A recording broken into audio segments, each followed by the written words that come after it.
Ja, Ayla.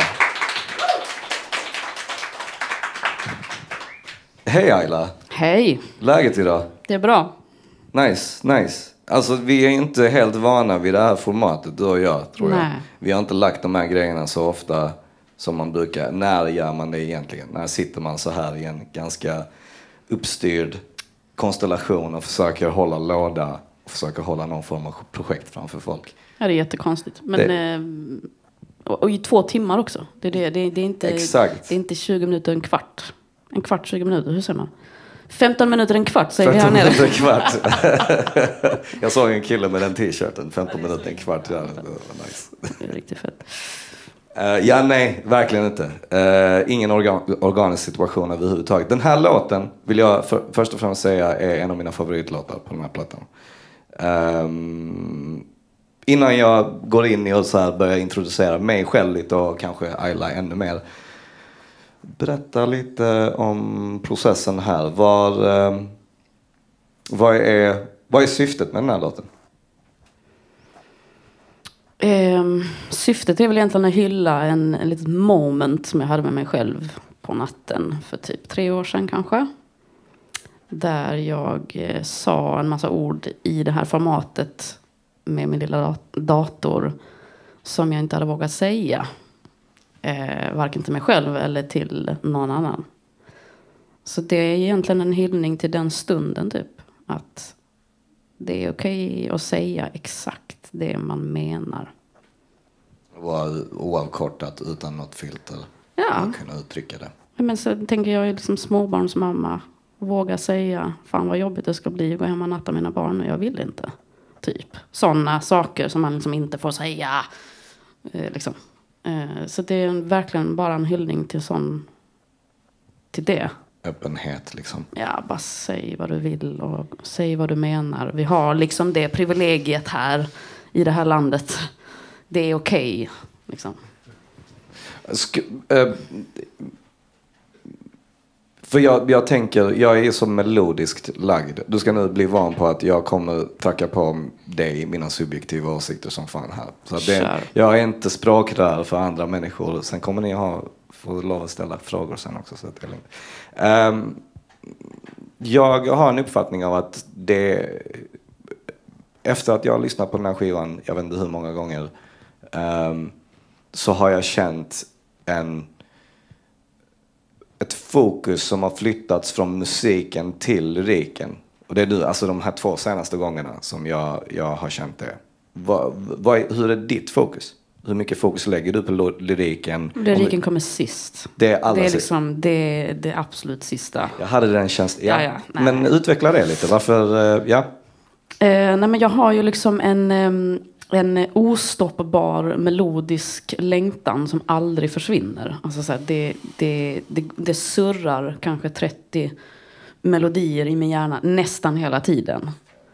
Och det är liksom it's a curse and a blessing. Och jag känner att det måste få komma ut. Och tack vare min i alla fall nu fungerande dator så kan jag ju liksom vi får väl säga. Nej, men så att varje gång jag kommer på en melodi så spelar jag in den fort som fan. Har jag då någon... För du kan tappa den. Jag kan tappa den. I och med att du har massa andra melodier också som snurrar och konkurrerar mot... Precis, så tänk dig att du hör 30 melodier samtidigt, så ska du plocka ut en och typ göra den vettig, vet.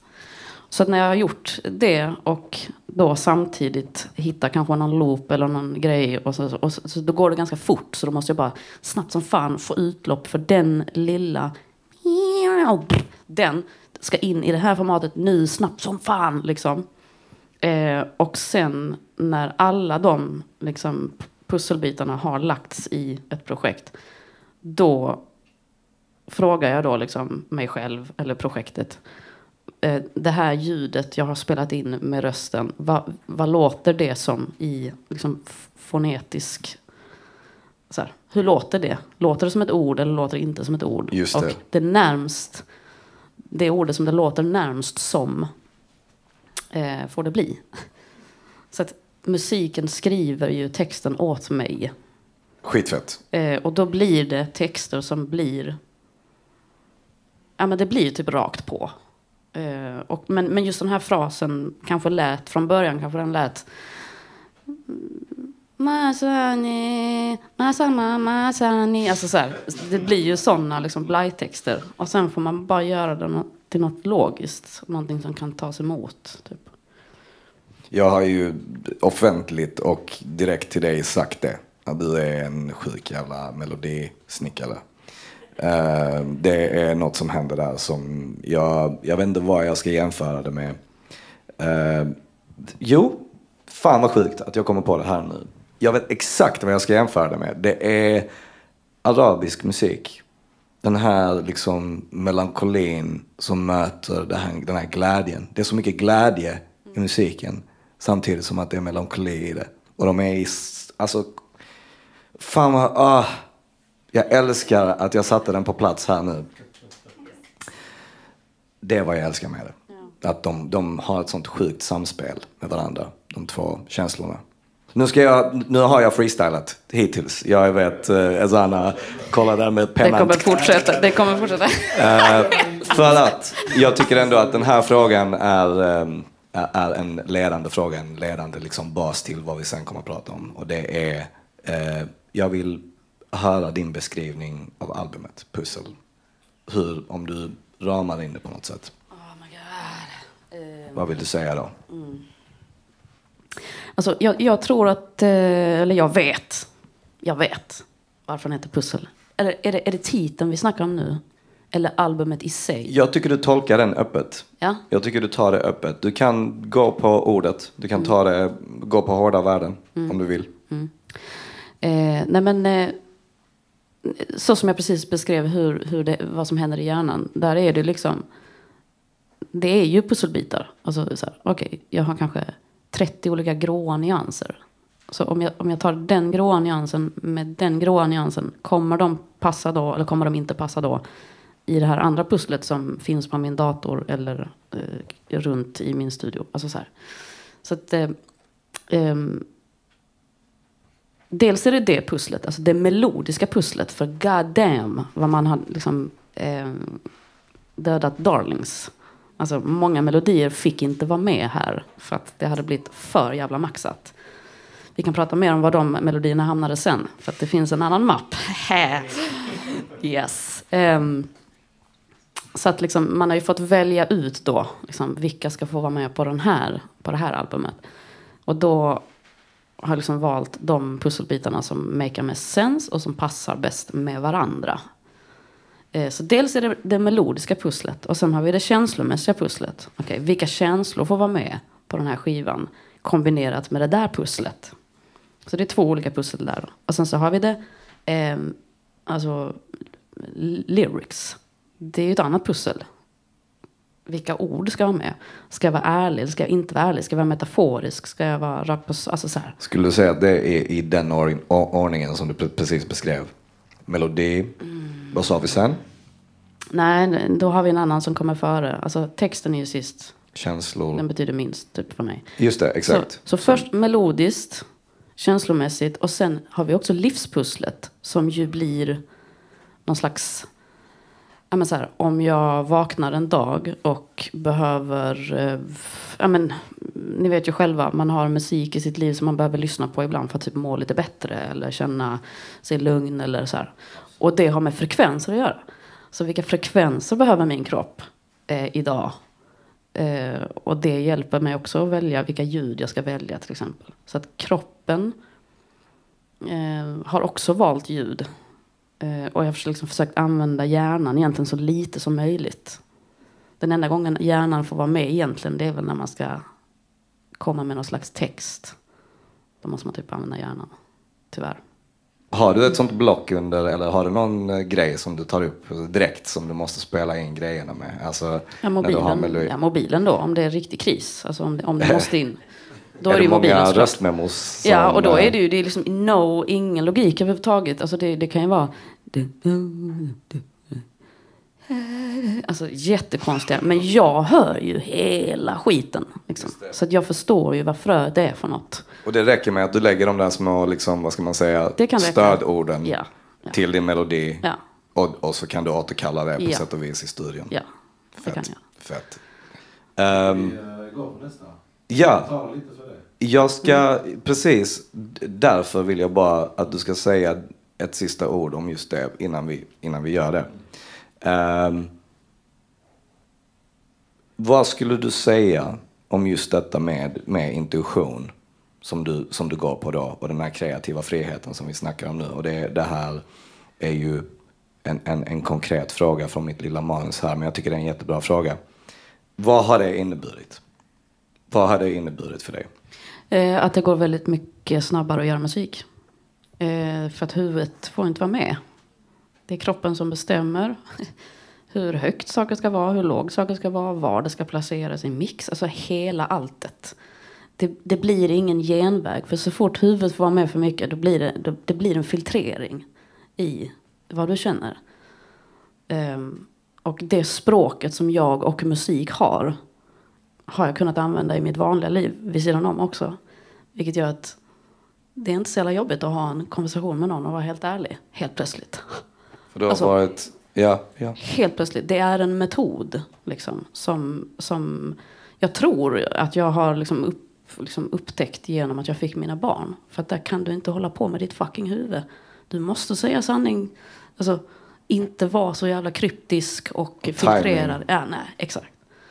Så våga visa vem man är, våga visa vad man känner, hela den grejen. Det finns en ärlighet i det. Och jag tror att jag kan inte göra musik på ett oärligt sätt längre. Alltså som bara inte är hela alltihopa. Liksom. Jag vet inte om det svarar på din fråga. Jo, men det gör det. Intuition, absolut. Ja. Och den friheten som du rör dig i ditt sätt att göra det. Ja, och inga genvägar liksom. Vi slutar intervjun här, det är över. Tack, all information jag behöver. Vi kan köra nästa låt, maestro. Vi kan gå på den, så kan vi snacka lite bakom micken här. Tack, Ayla.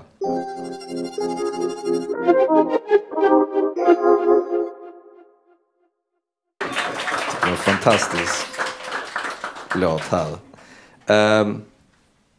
Lite kommentarer på det, Ayla. Låten. Vad skulle du sagt? Killed a lot of darlings. Det var det? Ja. Det var många melodier som... Den låter jävligt random. Det var ju direkt en mema. Alltså en sån... Man bara blajar in någonting. Det är bara rätt in i datan. Det är ju inspelat på Mac-micken. Alltså här liksom. Det är bara...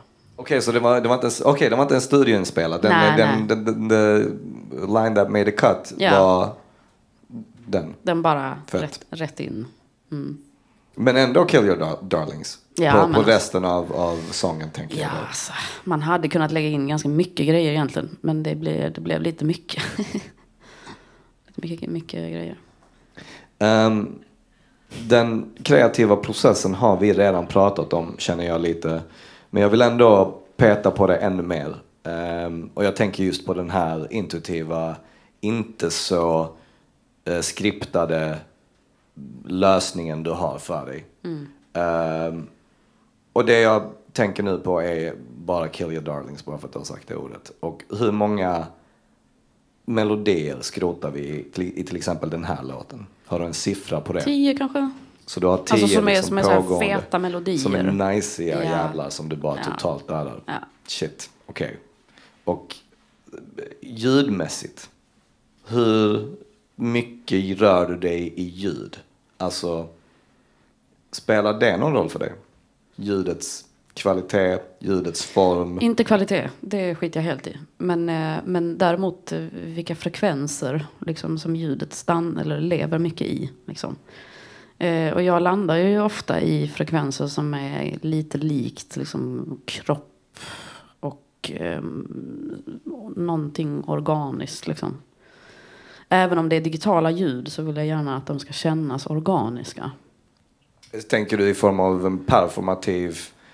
Finns det en performativ aspekt i det? Vad betyder performativ? Vad är det för något? När du ska uppträda med det. Exakt. Ska du ha en kvalitet, eller ska du ha en kvalitet som du kan framföra? Är det viktigt? Jag hade inte att sagt du ska kunna sjunga den live liksom? Ja, det vill jag kunna göra. Eller vad menar du nu? Eller?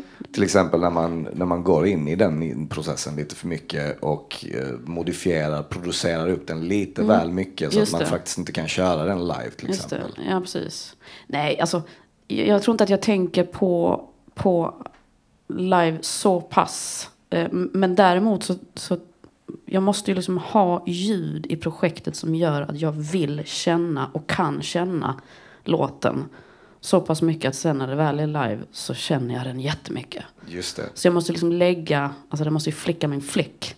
Och det är texturen av ljudet som vi snackar om. Vi snackar inte bara om liksom självaste melodin eller konstellationen av melodin eller någonting, utan ljudets självaste. Ja, hur det känns i kroppen. Ja. För jag har gjort mycket musik tidigare som har varit så här feta låtar. Men de är ingen nice. Det är ingen nice för kroppen att köra dem live. Så jag har inte velat köra dem live. Men den här skivan blev en annan grej. För att då var det helt kroppen som fick bestämma. Och då blir det ju så här, jag vill spela alla låtar live. Fan vad fett. För att det triggar igång det. Nej, men det är det ljud. Jag mår bra i kroppen. Ja, men exakt. Jag beskriver det på något annat sätt. Ja, men ljud gör det. Alltså det finns någonting som händer med när vissa frekvenser där. Ja. Vissa... Ja. Det resonerar. Det fysiska på något sätt. Exakt. Och det är ju ganska mycket så här kommersiell radiomusik som inte liksom touchar de frekvenserna, utan de är liksom lite längre upp på EQ:n. Det är liksom väldigt så här. Och jag har ju läst mycket om just frekvenser. Jag vet inte om ni har hört talas om frekvens 432. It's a whole story, man, alltså. Det är så intressant att det är liksom, den frekvensen gör någonting med människokroppen. Och kommer man lite över det så det händer inte lika mycket fysiskt. Det är en fantastisk frekvens, måste jag säga. Där mellan 400 till 500 om vi ska nörda in oss riktigt. 200 ska jag också bara bort, by the way, ifall vi ska snacka om det. Jag såg att du lyfte micken, Sanna. Vad ville du säga någonting? Jag minns inte vad jag skulle säga. Men jag tänker på den här låten framförallt. Jag älskade introt liksom. Och när jag hörde den första gången så var jag så här, är det rösten? Är det allas röst eller är det en synt? Liksom, så här. Och sen så när jag lyssnar på resten av plattan så återkommer den tanken. Liksom, så här. Det är så himla nära. Liksom. Jag hör typ att det är rösten, men ibland får man gissa lite. Typ så här. Och jag tyckte det är jävligt spännande. Men jag tänker att rösten är ett sånt himla viktigt instrument. Inte bara för att det kommer ord med rösten. Utan det kommer röst utan ord också. Liksom så här. Och jag tänker på när du pratar om alltså, viktig kroppen är... Hur medvetet är det när det händer? Liksom? Alltså när får det vara ord som följer med och när är det inte ord som följer med? Liksom? Är det något... Sjukt bra fråga, jag har inte tänkt på det faktiskt. Jag kan typ inte svara på det. Alltså det kanske är intuitivt då? Liksom. Ja, tror det. Om jag får lägga ord i din mun så tycker jag du faktiskt svarade på det innan. Vad sa jag då? Med att du börjar med melodin. Så att det är inte... Det är ju sin grundform.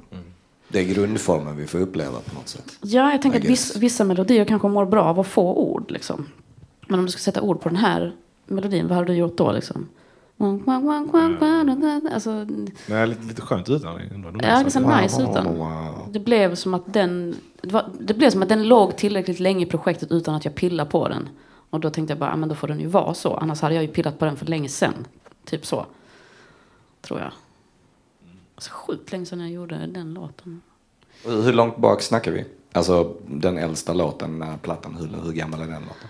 Alltså alla de här låtarna började väl göras typ pö om pö liksom från 2020. Så det är liksom pandemihålet. Just det. Sen är vissa som är väldigt mycket nyare. Men just denna har ju varit med. Den har ju kört live i typ 6 år. Fast det är olika format. Typ. Shit. Och vad har det betytt för låten? Liksom, att du har kört den live, det kan man säga. Ja, men det var exakt min fråga också. Och det är det jag menar med det här performativa aspekten av hur mycket spelar det in? Ja, men det är så... Folk som känner mig, de vet ju att jag provar ju gärna idéer som är fresh from the boat, så att säga. Alltså live. Ja, innan de är riktigt klara. Och det är ett ganska skönt sätt att connecta med sin musik, liksom. känna på. Det allra bästa om jag får säga. Ja, faktiskt. Ganska nice. Alltså det, om du kan testa det live innan du sätter den i något album eller projekt. Jag tror jag gjort det med alla de här låtarna. Faktiskt. Alla de här fett. För att det var exakt det jag tänkte. Att det fanns ett sånt element till det. De kändes inte så lika grottiga som dina tidigare låtar. Och nu låter det som att jag förminskar dina tidigare. De har sin charm på grund av det också. Att det är just så liksom packat på något sätt. Ja. De här känns inte lika packade. Nej. De känns väldigt mycket lyftigare. Ja. Och det känns som ett medvetet val från ditt håll också.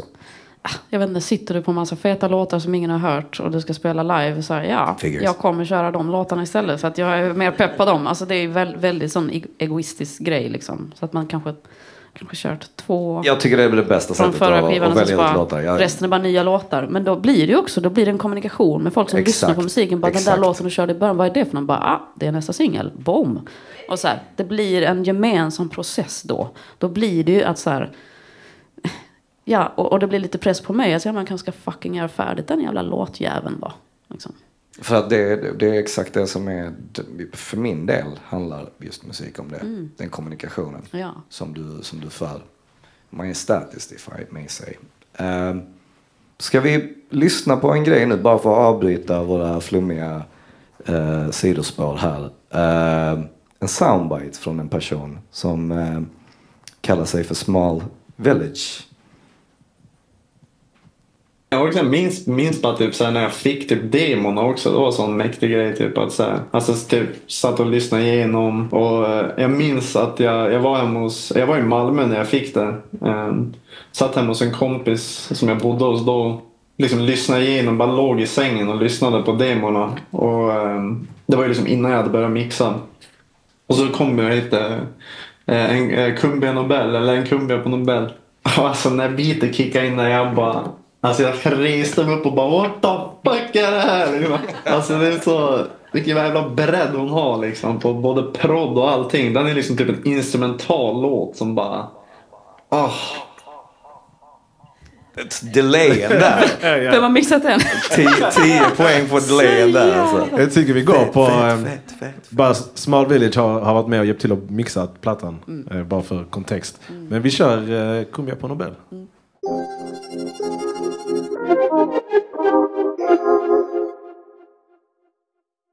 What the actual fuck. Jag får ny information. Jag tänkte ju att det här var liksom, jag menar, Ayla i studion med 2 instrumentalister som sitter och håller på, tuggar, och Ayla står där och bara, nej men spela lite så här istället. Det är det inte, Ayla. Vi börjar så här. Den här låten är ju liksom en mix mellan att jag sitter och spelar instrument och massa samples som jag liksom har renoverat. Kanske vänt bak och fram eller bytt melodi på. Så man kan liksom välja en gitarrs anslag på en viss ton och så plockar jag bara ut den och jag gör en helt annan melodi av den. Så att liksom vissa ljud har jag plockat från samples och liksom dissekerat och liksom valt ut vad jag ska få av ljudet.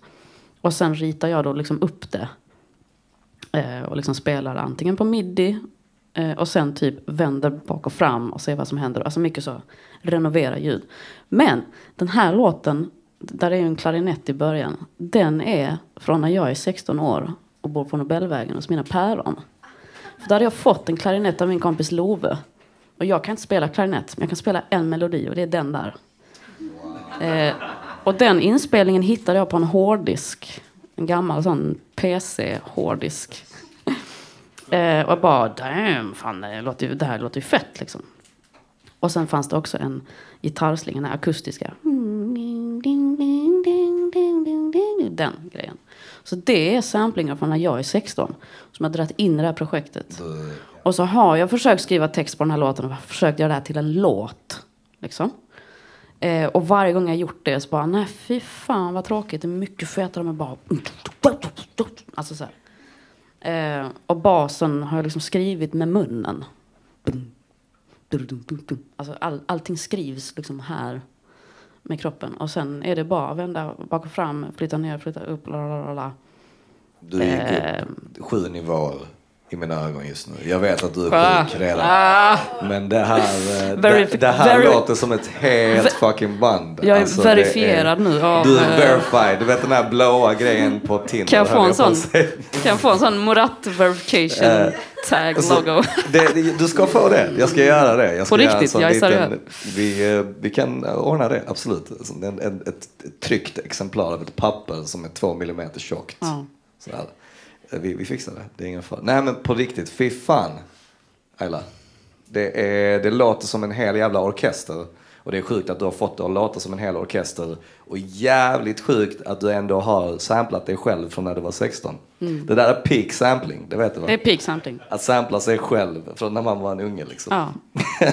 Och apropå det där du pratade om det här med live. Alltså om man har live liksom som vision. Den här låten är ju en sån som jag alltid har velat göra live. Problemet är att jag kan inte spela klarinett. Jag kunde då, för att då höll jag på med det mycket. Men man måste liksom jobba jättemycket med de här musklerna liksom. Och man blir trött till slut. Så jag måste öva. Om jag ska göra den här live, måste jag öva.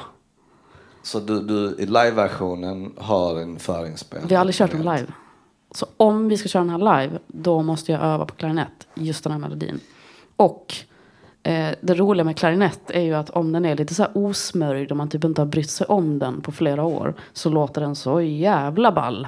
Om du inte har tryckt. Det liksom, den tappar det liksom. Så då tänkte jag så här, fan, ska man vara så jävla authentic och bara dra med den live och bara så här, vi får se hur det går. I alla fall introt. Och sen går man över till att det får vara beat. Och så kör jag typ per hela låten. Och typ lite vox. Alltså ett tips är, starta din spelning med den här låten. Så har du det. Nej, men det låter skitball. När man failar på klarinett låter skitball. Alltså det är som en trött elefant. Liksom. Det låter skitkul. Jag är fortfarande lite blown away av att det faktiskt bara är du. Skitfett alltså. Shout out till Nobel, by the way. Ja. Nobeltorget och allt som finns där. Till och med toaletterna där. Shout out till toaletterna på Nobel.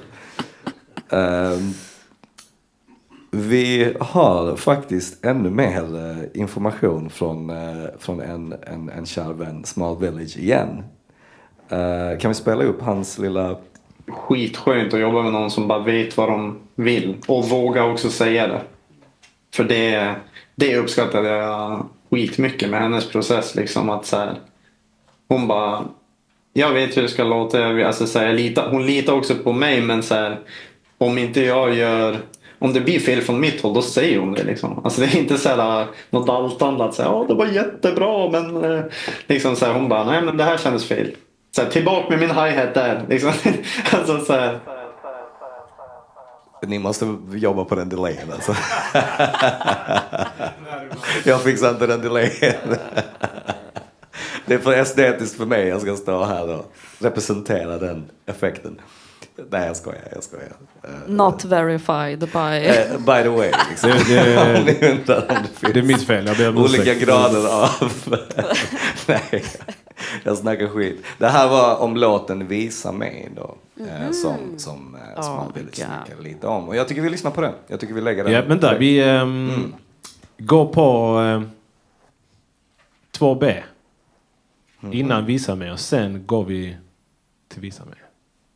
Jag vet inte ens vad det betyder. 2B är 2B. Small Village igen. Om Visa mig. Visa mig, den var så känslig för henne liksom, hur den skulle låta.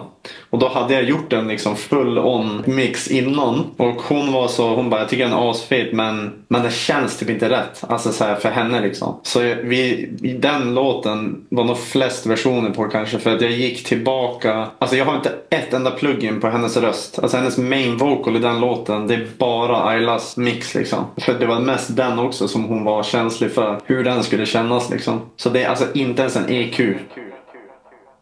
Delay. Jag ska sluta kommentera på den. Jag tycker det där är jävligt intressant. För att det här är min favoritlåt på skivan. Vi kan ju lägga till då att hela den vox, alltså hela leaden, typ all vox i den låten är inspelad på Mac-micken 2:00 på natten. Utan plugins. Ibland är det demot det bästa. Ja. Så är det. Det gick inte på något annat sätt.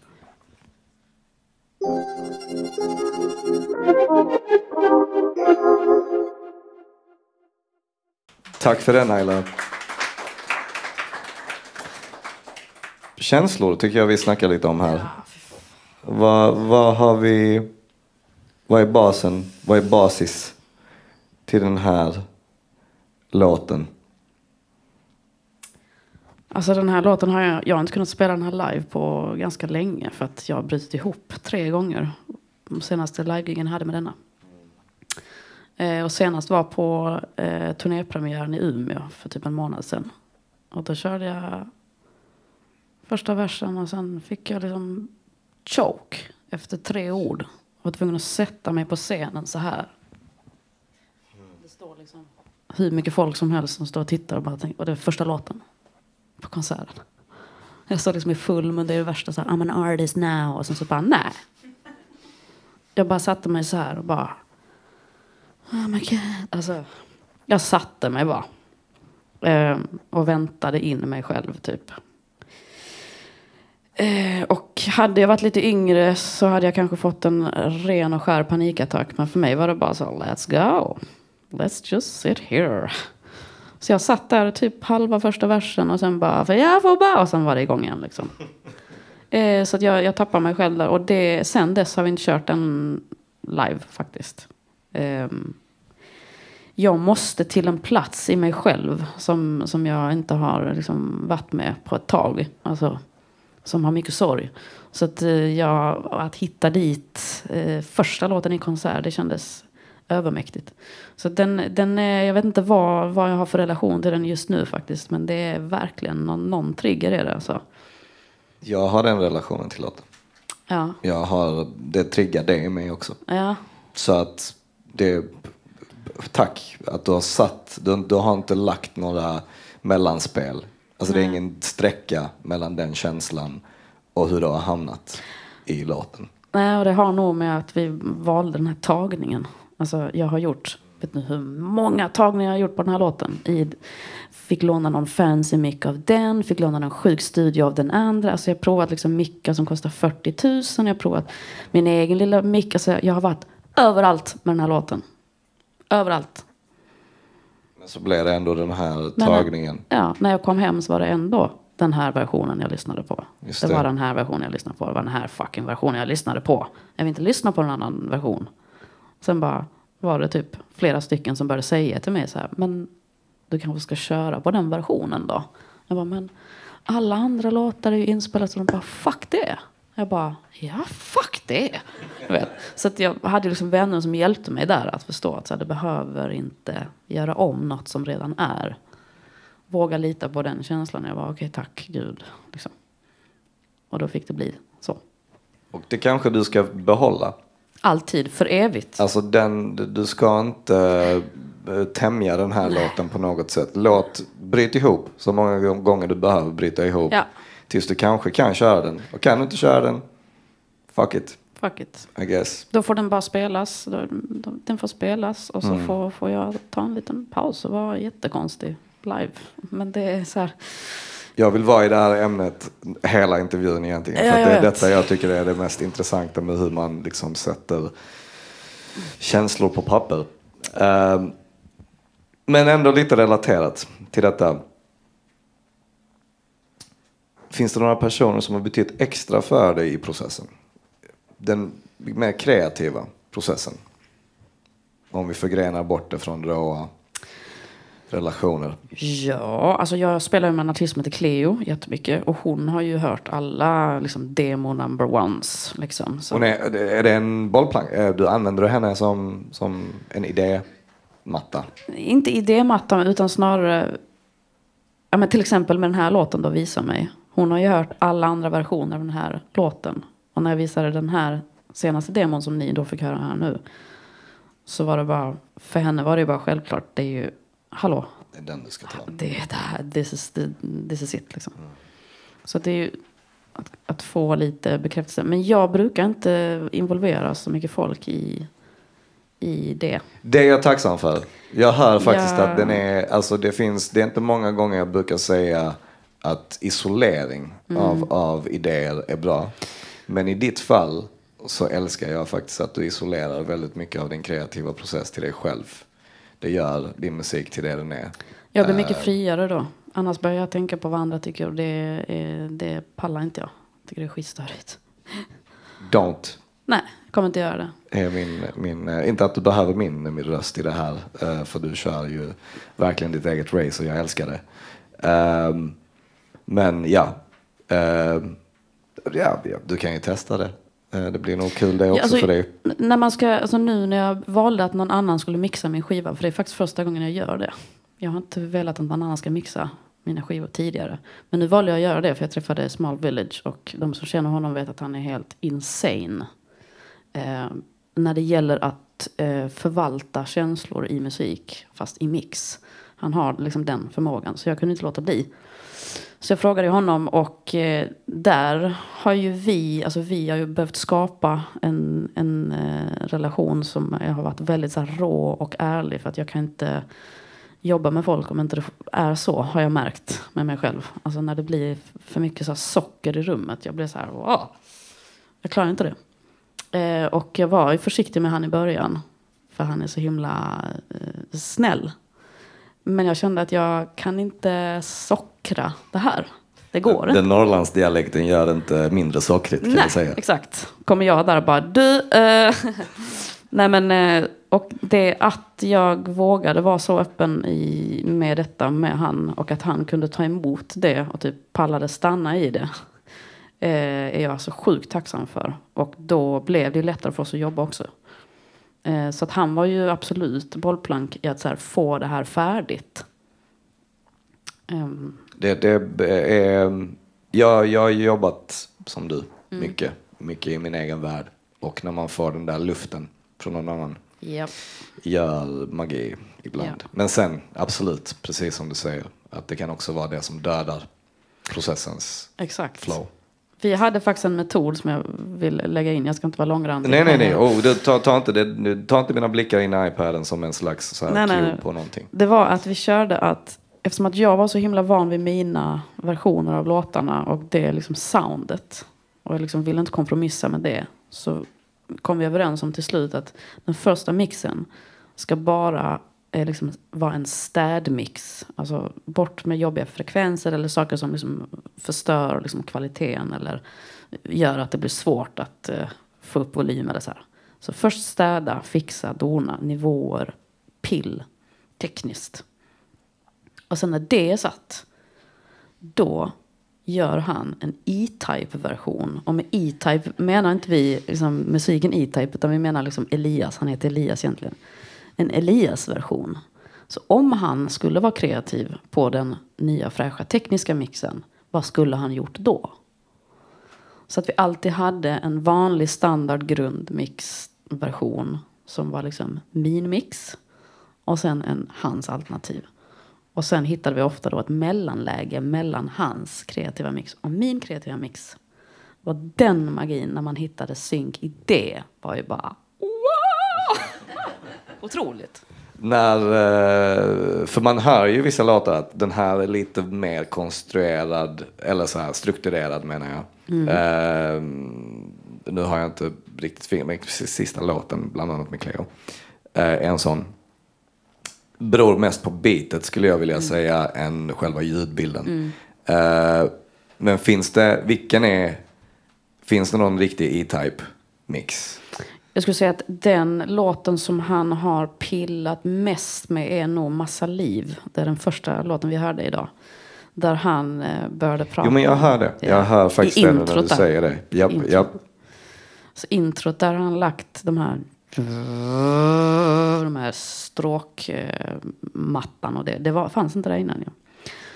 För att han började prata om att det kändes som att han var i en spelvärld och han blev helt liksom manisk i det här introt. Jag bara, vet du vad? Gör din fucking grej. Det låter skitfett liksom. Så att vissa låtar har jag också känt att så här, jag är öppen för allt möjligt. Medan med exempel den här sista vi hörde, Visa mig, där var det så här, du rör inte ett jävla skit liksom. Och tack för det där. Han får faktiskt inte röra ett jävla skit i den låten. Nej. Det är inte många som har fått. Knappt jag själv för fan. Vi går tillbaka lite till en annan aspekt nu i och med att vi snackar om just mix. Så kör vi kontrasten direkt och snackar om live igen. Hur påverkar live-grejen igen ditt sätt att göra musik / tvärtom? Liksom, där du... Jag lämnar frågan lite halvt formulerad där. Alltså jag gör ju musik för att jag vill köra live. Jag vet inte om jag Jag vet faktiskt inte om jag hade gjort musik på löpande band så här, om inte det vore för att det finns en scen att spela på. Och det har jag velat sedan jag var liten. Liksom. Jag kommer inte ifrån det. Och det behöver inte ens vara min egen musik faktiskt. Men det är det jag vill göra i mitt liv ju. Och det är huvudkommunikationen liksom. Ja. Musiken är bara verktyget för att kommunicera det. Ja, det är liksom en anledning att mötas. Alltså det är som religion för mig. Alltså man ses i kyrkan eller man ses på klubben. Alltså så här, det är samma grej. Att uppleva extas med folk i grupp utan att behöva säga något. Är så jävla fett. Liksom. Där alla bara känner saker samtidigt. Extas i grupp utan att behöva säga något. Alltså, det är ju oslagbart. Det är som en fotbollsmatch. Alla vill samma sak. Alla vill känna samma sak. Och sen så händer det och alla bara... Wow, vet. Och den extra aspekten att det är du som triggar den. Att du är någonstans ledaren i det sammanhanget. Det är en otrolig känsla. Ja, det är otroligt faktiskt. Och det är verkligen det jag går tillbaka till i din musik. Alltså jag kopplar den alltid till hur hade det här låtit live? Hur hade den här översatts live? Och där är det egentligen inget mysterium. Jag hör redan i låten att den här kommer liksom funka live. Och vi snackar lite om det mellan låtarna också faktiskt. Att du sätter dig i ett knepigt läge kan jag nästan tycka. För att dina ljudbilder är så jäkla komplexa. Men live, som vi alla vet, är en jävla matta som bara sätter sig över den ljudbilden som är en stor karaktär i din låt. Och jag ställer ingen fråga faktiskt. Jag bara ger ett påstående. Att snälla, låt ljudbilden komma fram och skalla din manager eller någon som... Jag har ingen manager, kommer aldrig ha. Hur många gig har du sett då? Har du sett bara det skitgigget? 3. De andra 2 då? Minns inte faktiskt vad det var. Men 3 gånger har jag sett dig live. Och varje gång har jag tänkt på det. Vi lägger en soundbite till. Exakt, på tal om live. Och att du gör musiken och du har en tanke om att vilja spela live. Så sa Small Village någonting helt fint med det i åtanke. För mig typ bara så här egoistiskt från mitt perspektiv vad som var det var asfett. Det var ju typ alltså att se henne på Way Out West spela liksom. Och det är så här, jag står där och vet så här, shit, jag har bounceat de här filerna som är i bakgrunden typ. Alltså så här, det låter fan sick ändå alltså. Att det liksom får komma från att sitta i lägenheten och mixa till att hon står och performar för en massa människor liksom. Och att man liksom ändå att jag fick äran att liksom hjälpa till med det. Det var stort för mig liksom. Jag har ändå varit fan länge av Aylas musik så det var mäktigt som fan. Han låter han låter jävligt god. Jag tycker han låter jävligt, alltså han låter väldigt lätt att vara med. Han är så genuin bara. Det är gud, det behöver man. Speciellt i ljudbiten måste man verkligen ha en sån person som bara spongar och också ger energi. Ja, och kunna liksom svälja sitt ego och bara, nej men vi gör det för låtens bästa. Alltså, det är fucking pro. Det är en jävligt pro. Och nu lyssnar vi på en låt direkt efter, i och med att det är lite live-tema. Maestro.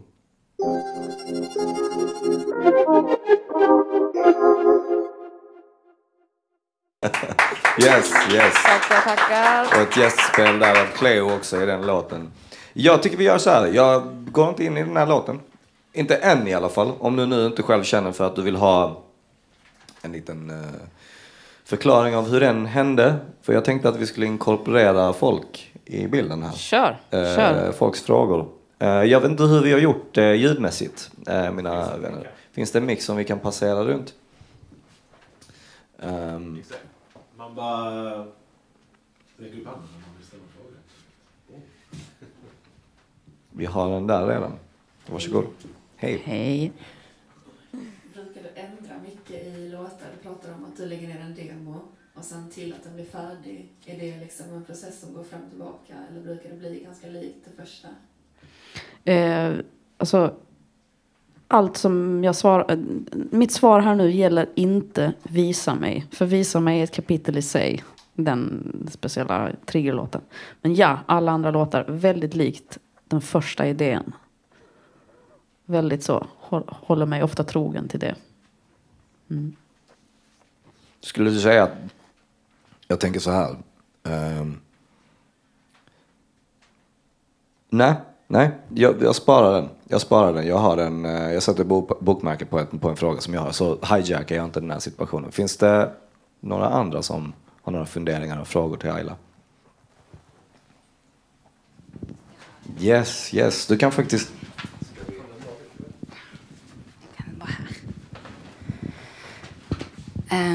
Jag tänkte på när du pratade om att spela live. Att jag känner igen det. Att det kan vara så extas och fantastiskt. Men för min del när jag har spelat live så har det helt dött. Och det är inte något jag vill göra längre. Så du är väldigt känslostyrd i ditt skapande, vilket jag älskar. Så jag funderar lite på, har du haft någon sån kamp kring att spela live? Eller har det alltid varit det som du har brunnit för? Ja, det har det alltid. Däremot har jag varit i situationer där jag inte tyckte det varit lika kul som förut. Men det har inte haft så mycket med omständigheterna att göra. Det har haft med musiken att göra. Jag behöver göra musik som gör att jag vill sen performa det. Liksom. Som försätter mig i detta tillstånd. Liksom. För annars kan jag inte kräva det av publiken heller. Om jag inte känner massa saker, hur ska de göra det? Och sådär. Så det är liksom en grej som jag har men verkligen anammat. Det ska fucking kännas för mig. Hur ska någon annan annars kunna känna det? Och då är det kul att spela live. Och då vill man det typ. Eller så har det varit för mig i alla fall. Tack. Och jag skulle också säga att för mitt fall, i mitt fall menar jag, där det blir en pingpong. Alltså sen har man skapat låten utifrån känslan, men sen kanske att låten någonstans har blivit urholkad längs processen på något sätt. Och så blir det tvärtom istället. Alltså att låten skapar känslan i sin, om du förstår vad jag menar, att det är inte, är känslan inte den ledande faktorn längre, utan det är faktumet att låten finns som i sitt skal. Och den framkallar känslor igen. Alltså det går tillbaka igen, så det blir en loop. Eller? Du känner inte igen dig i att du liksom har en låt som är tömd på känslor. Och sen framkallar den känslor igen. Alltså att det blir ett varv. Liksom. Jo, det kan det vara. Liksom. Men jag tror att Pussel är nog den enda skivan som jag har spelat jättemycket live. Och typ inte blir trött på. Eller så här, inte... Alltså... Eller så här, jag har inte...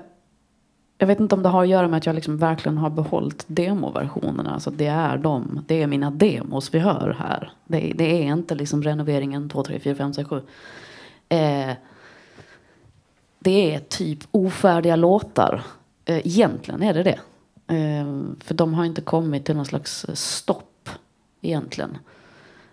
Och det gör ju typ att om vi ska köra live, då kanske jag så här, fuck it, vi förlänger den här delen så att, för jag fick en idé igår, är du med? Så att den får leva lite. Men så har inte jag känt tidigare med mina tidigare skivor, utan där har det varit så här, nu är det den här låten och För då jobbade jag så jävla mycket längre på varenda låt. Jag tänkte mycket mer med mitt huvud. Men det har jag inte gjort med den här skivan. Så att den känns mycket mer fri. Jag känner mig så jävla fri när jag kör de här låtarna. Förutom Visa mig. Men det är förmodligen för att du också har jobbat in den. Alltså att den är, du har dina 10 000 liksom. Du har haft den perioden med väldigt fokuserad, strukturerad output. Och sen är du nu i en fas där du inte behöver tänka på det men ändå presterar. Ja. Så i och med att det är så inövat någonstans. Och så kan du freestyla jävligt mycket mer nu. Bara lämna jäkligt mycket mer luft nu till din musik. Och det gör ju någonting. Alltså det är ju... Exakt, jag är inte färdig med dem. Alltså, typ. Fast det låter fett ändå. Det är lite det jag försöker komma till. Att det låter ändå fett fastän det inte är färdigt. Att demot är fullt kapabel till att lyfta en crowd. Fullt kapabel till att vara med i ett album och så vidare. Nu har jag inte min iPad här och jag har fiskminne. Men jag har en fråga.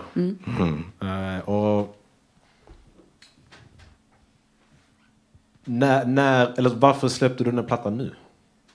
Alltså, för det är titel på alla. Du kan inte svara inte. Det finns delfrågor som motiverar den frågan. Alltså, eller för vi är glada att den kom nu. Liksom. Men jag tänker... Om de är demos, om de är... Alltså vad är det som hur kunde du avgöra att det var dags att släppa dem nu? Om de kunde ju fortsatt leva sitt liv live och fortsätta förändras. Liksom. Eller inte. Men vad är det med... Vad betyder det att släppa musik digitalt egentligen? Det är väl det. Du har ju släppt och spelat dem och folk har fått höra dem. Så vad betyder det att släppa dem för streaming, live? Eller liksom, vad är den aspekten av det? Eller har blivit artisteri generellt? Ja, men precis. Så om jag släpper musik och du är lyssnare, då hinner ju du skapa en relation till musiken. Och då kanske du vill gå och se mig live om jag spelar i en park nästa vecka. Right? Och då betyder det att jag kan spela live och leva på det. Så jag menar, jag kan ju inte förvänta mig att folk kommer på mina konserter om inte de får en relation med det jag håller på med. Liksom. Så jag släppte ju den nu dels för att jag vill bli av med den, för att jag har en annan skiva som släpps i december. Så ja, vi kan prata mer om det sen om jag vet inte om det finns plats. Absolut. Jag vill ju bara bli av med de här låtarna så att jag kan ut och spela. Liksom. Och det har jag ju fått. Så nu är det en höstturné. Min första höstturné. Vi har aldrig haft en fucking höstturné. Så det är ju kul. Liksom. Så att, jag kände att jag vill bli av med låtarna. Plus den grejen som vi pratade om innan. Att hade jag velat ändra någonting. Alltså de har ändå funnits på min data tillräckligt länge för att förstå att jag har faktiskt inte bytt snare på den här på 3 år. Då är det nog den snaren som ska vara. Alltså jag fick ta sådana beslut att men jag mår ju bra av hur den låter. Så den är nog klar. Liksom.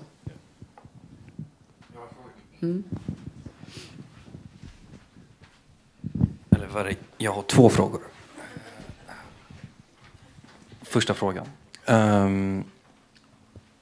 Du berättar att du behöver isolera dig när du arbetar med din musik.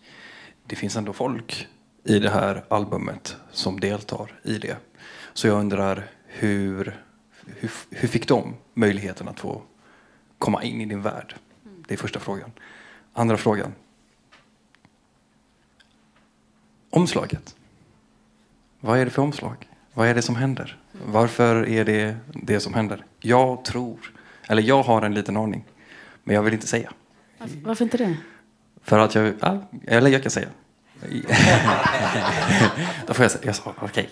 Nej men du pratar om 30 olika melodier i dina tankar och ditt huvud. Jag förstod inte det. Men innan, jag visste inte det. Nu när jag ser omslaget så ser jag alla melodierna i omslaget. Så ser jag det. Sen så är det kanske fel. 2 frågor. Jag var den första nu, jag glömde. Den första. Hur fick vissa personer komma in i din skapande process? Om det är så pass viktigt för dig att kunna, att få jobba ensam och att då känna dig bekväm. Så jag antar att det är folk kanske känner dig bekväm. Ja, men exakt. Alltså jag har ju spelat med Cleo i 10-12 år. Så att det var ju bara helt naturligt att hon skulle vara med för skivan. Plus att hon råkade då höra demon till den här Maneras som vi hörde nu sist. Och den har ju legat i en jävla byrålåda liksom sen 2018 kanske. Och jag har inte gjort någonting med den. Jag bara, just det, vi har ju den här också. Och då blev hon entusiastisk. Bara, fan, kan jag inte prova att lägga den här? Och jag bara, jag kan prova att lägga den här. Det var en ren slump att den låten blev klar. För den var inte tänkt att vara med från början. Det var bara en sån ofärdig grej som låg vid sidan om. Och sen satt ju hon hemma en kväll och bara, du, vad fan, jag råkar göra något på French här. Jag fattar ingenting vad som händer. Jag bara, exakt så ska vi jobba. Så hon har ju liksom kommit in och typ använt mina metoder. Och det har varit så jävla fett. Liksom. Hon bara, fan, jag sitter och dricker bärs. Vad fan är det som händer? Liksom. Men först så skrev hon en annan vers på den låten. Som är den sjukaste versen hon har skrivit. Som inte finns på en låt än. Den är så vacker. Och jag bara så här, det är det sjukaste du har skrivit. Men inte för den här låten. Så här. Tänk dig att du är på Way Out West och är så jävla dyngrak och bara fläka ut den. Hon bara, okej, yes, I can do that.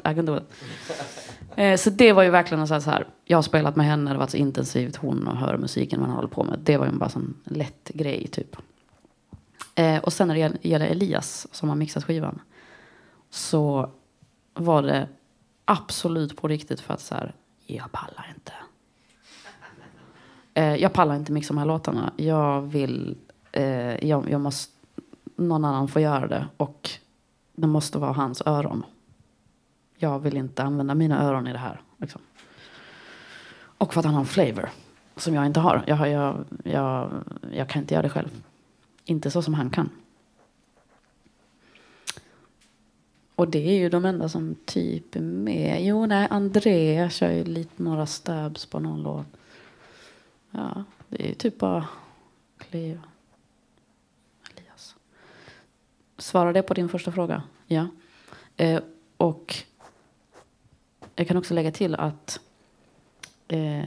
du sa det är viktigt för mig att isolera mig. Ja, att vara i din egen process. Liksom, att få din egen plats. Ja, att inte behöva sockra. Liksom, eller att skala socker och så. Ja. Och det gör ju att det går jävligt fort att göra låtar. För att du behöver inte kompromissa med någon. Du behöver inte ens snacka med någon. Det är så jävla nice. Då kan du göra en låt per dag. Liksom. Det är ju skitfett. Det är så komplicerat när man ska dra in andra människor i sitt liv. Det är speciellt när det inte är människor som du brukar hänga med på en viss basis. Cleo var ju den enda organiska personen som trillar in på det sättet. Ja, det finns en annan kille dock, Alex, han spelar flöjt på en låt som heter Drömmar. Och det var ju en sån riktig sån random grej. Jag hade ju bara spelat in med min röst först. Det var den du lyssnade på när jag stod rakare innan. Den flöjtmelodin, det var ju tänkt att det skulle vara sång först. Som en sån, alltså som i Galna liksom, en sån fuzz-vox. Och sen så träffade jag Alex i en jävla lof när jag spelade med Wow. Och då sa jag så, fan man skulle haft tvärflöjt på den här låten jag håller på med. Och han bara, jag spelar tvärflöjt. Jag bara, okej, fan fett, vill du spela en melodi? Han bara, ja nej, så jag har inte spelat på 12 år, jag har ingen. Men jag bara, skitsamma, fixa en. Och så han fick komma in i studion och spela in den melodin. Och han spelade allting helt perfekt. Jag bara, kan vi prova en där du spelar så fult du kan? För att det är för nice. Alltså det var så jävla vackert. Så då gjorde han en version som var liksom så här fulade sig med flöjten liksom. Och det var de vi tog. Vi tog ingenting av det andra. Så det är liksom mötet med Alex som var grejen för mig. Flöjten är flöjten liksom. Men ja. Och den låten är också skitfett tycker jag. Jag älskar den låten. Det är också en av mina favoriter.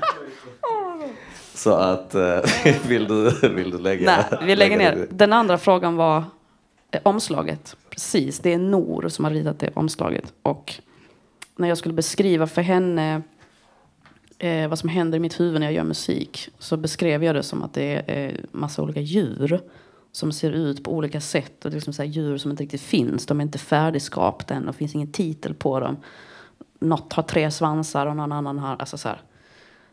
För att det är typ så jag känner mig när jag sitter där. Att det är så här... Det här monstret, den ska få vara med. Och den blyga flugan ska få vara med. Alltså så. Så att hon bad ju mig liksom verbalisera musiken. Och då var jag så här, djur som inte finns. Djur som inte finns. Djur. Alla mina djur. Typ. Och då ville jag egentligen kanske att hon skulle spåra ännu mer. Jag tyckte det kunde vara ännu mer spårat. Men det blev det, och det blev jävligt vackert liksom. Så det är väl typ jag som sitter vid någon sjö och så är det en massa djur som inte finns. I guess. Jag kommer inte på, det finns en känd illustration och där sätter jag punkt på min mening som den påminner mig om. Jag ska visa dig det sen. Ja, Okej. För att annars kommer jag snacka en massa. Jo, men nu har du lagt 4 saker i en låda som du ska ta upp sen igen. Så att, och som jag inte kommer ta upp. Nej, exakt. Som jag märker är att enligt schemat här så kommer det inte riktigt funka. Just det. Nej, men vi tar det så sen. att vi kan ta det vid ett annat har jag svarat på dina samtal.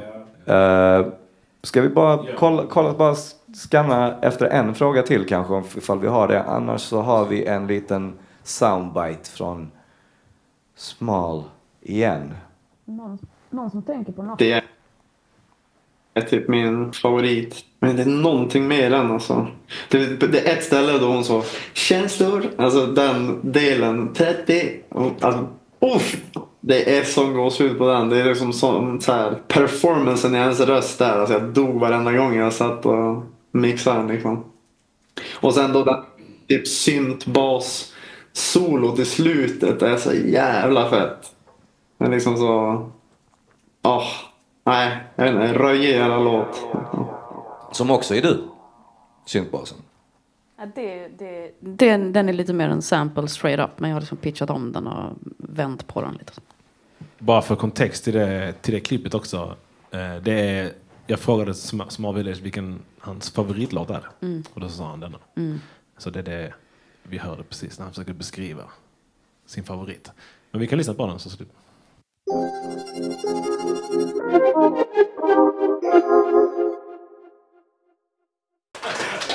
Tack för den, Ayla. Alltså du är en basist, du är en trummis, du är en gitarrist. Du är allt det. Du tänker i de här banorna.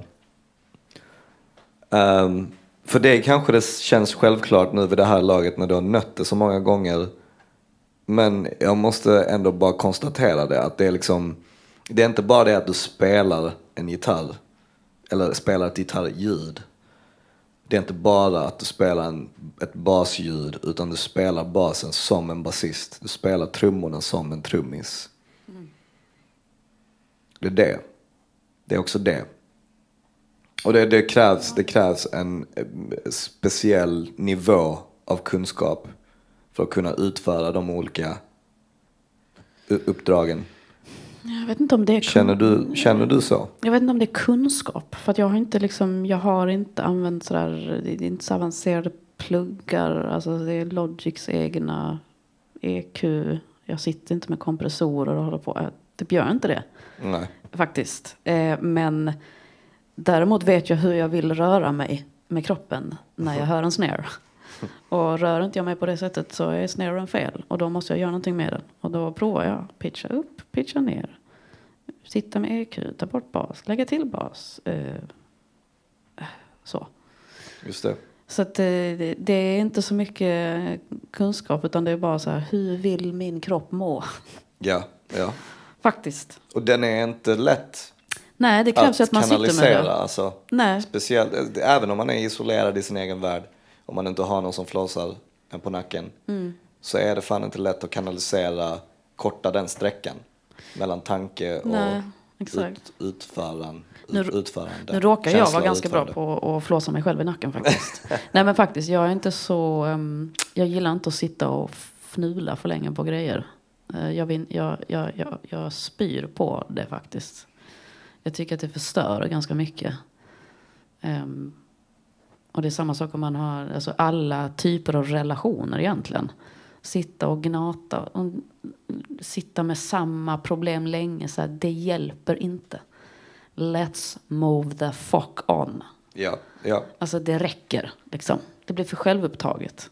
Ja. Känner du vad du vill känna av den här kicken? Okej, bra, nice. Någon annan kan fixa en kompressor på dig. I don't give a shit.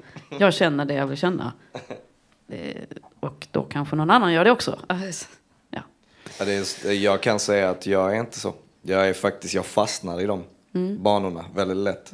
Och måste ha aktiva skygglappar för att inte tappa fokus från känslan. Så känslan distraheras väldigt ofta. Men då sitter du mer än 4 timmar då? Ja.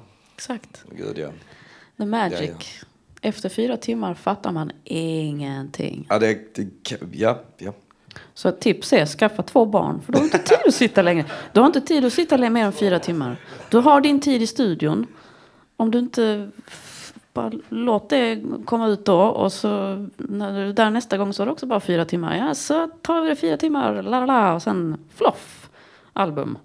Alltså. Man sitter inte med skit. Och det är så jävla skönt. Alltså det är den värsta befrielsen. Alltså värsta fetaste menar jag då. Befrielsen jag har fått. Jag kan inte relatera. Nej. Jag har 4 systerbarn, men inte i mitt eget hem så att säga. Nej. Jag vill typ summera skivan lite.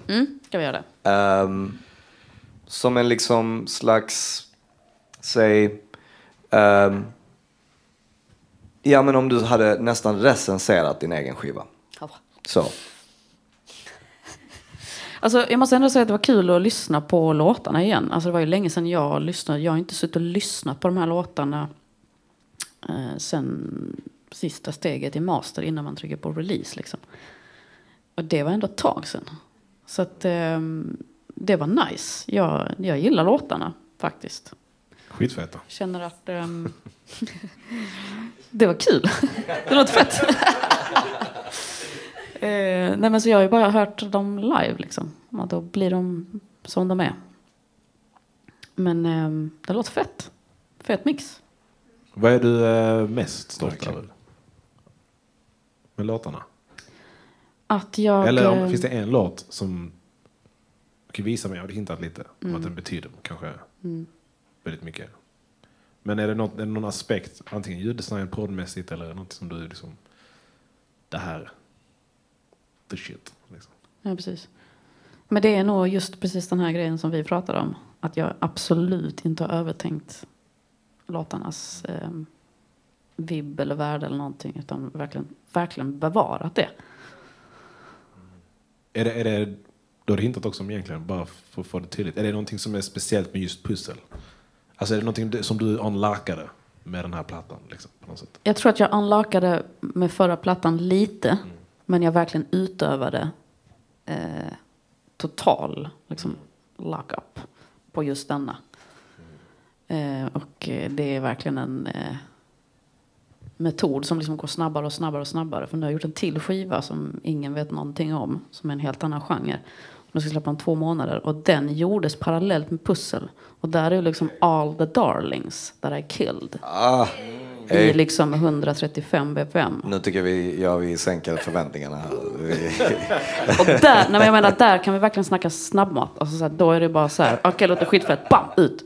Okej, låter skitfett, bam, ut. Alltså de är gjorda på så här kort tid. Men bara på natten.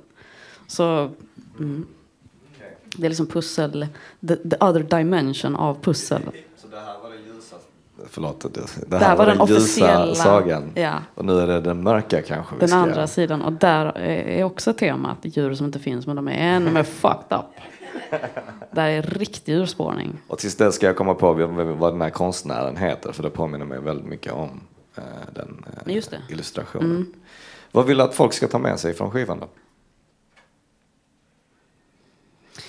Alltså det som Alltså jag vet inte om ni kan relatera, men jag upplever att jag kan höra på musik om de som har gjort den har typ njutit av att göra den. Och jag hoppas liksom att folk känner att det var nice för mig att göra de här låtarna. I form av att de själva när de tar emot den känner fan vad nice det här känns för min kropp. Typ. Att lyssna på de här låtarna. Jag vill lyssna på de här låtarna. Inte för att de behöver ha något budskap eller något sånt skit i texten. Liksom. Så att jag hoppas väl att det ska vara någon slags förlängning av hur fucking nice jag i alla fall har mått när jag gjorde låtarna. Och att vi sen då kan förenas i det live liksom, på något ställe ute. Liksom. Jag kan intyga det.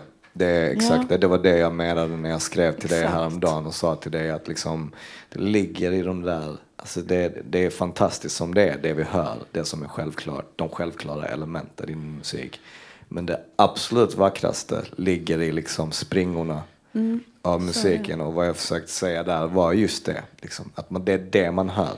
Det som du egentligen inte säger, det som du egentligen inte förmedlar. Ja, precis. Är den här friheten som du har snackat om under samtalets gång till exempel. Som hörs. Och den luften, det är där vi kan sätta oss. Du har lämnat luft till mig nu. Precis. Och kunna bevistas i. Och den är sjukt härlig. Liksom. Jag tänker också att jag vill också att musiken ska kunna fungera som någon slags... alltså, när jag har suttit och gjort de här låtarna så har jag liksom aldrig känt mig ensam. Jag har känt total gemenskap med hela universum. Och alltså, om man verkligen ska liksom sätta... Ni vet hur det känns när man känner så här, shit vilken gemenskap det här är. Vi sätter oftast inte ord på det, men vi känner det. Man känner så här, wow, vi är vi. Vet. Det kan vara med en person, det kan vara med flera tusen. Apropå religion eller fotboll eller alltså någon form av sån alltså riktig gemenskap som man inte behöver sätta ord på, men alla känner den liksom. Och den gemenskapen har jag känt när jag gjort de här låtarna, fast jag har varit helt själv i ett rum liksom. Och för mig har det varit helt totalt alltså weird liksom. Hur fan är det möjligt liksom? Och då så att om musiken på något sätt kan förlänga den upplevelsen så att någon annan som lyssnar på låten bara inte känner sig ensam. Det har varit fantastiskt. Det tror jag du framkallar. Och det är ju det är det som är det sjuka du gör. Det är en tjänst. Det är någon slags liksom tjänstgöring. Kreativ tjänstgöring. Ja, kanske det. Slag. Som om jag hjälper mig så kan jag hjälpa dig. Alltså, jag vet inte. Men om ni lyssnar på skivan, tänk efter så här, känner jag mig ensam nu? Det är kanske en weird fråga, men så här, känner man sig ensam? Alltså för att om jag lyssnar på... nej, vi behöver inte gå in på det. Men jag vet i alla fall att det finns viss musik som får mig att känna mig så inte ensam. Liksom. Fast jag kanske inte ens förstår vilket språk de sjunger på eller någonting. Det är bara... Jag är bara content. Nöjd. Jag tycker vi lämnar den där. Det tyckte jag var en fin inramning. Om inte våra producenter här har några extra vinklar. Nej, jag tyckte den var en svinbra avslutning. Skitfint sagt. Okay. Vi har en sista låt som i alla fall i titeln bara ramar in det precis. Men innan vi gör det så tack för att du kom. Tack för att jag fick komma. Du deltar. Tack för Timrat. Shoutout Timrat. Tack så mycket. Liten mini. Tack så mycket. Tack. Egentligen borde vi knäppa så här. Vi borde göra så här. Jag har alltid velat testa det. Tur att ni är här, kommer och lyssnar och hänger med oss. Det är så jävla fint. Tack för era frågor. Shoutout till Victor Djurgården, Henri in Discourse. Så med det sagt kör vi sista låten. Och så tar vi helg.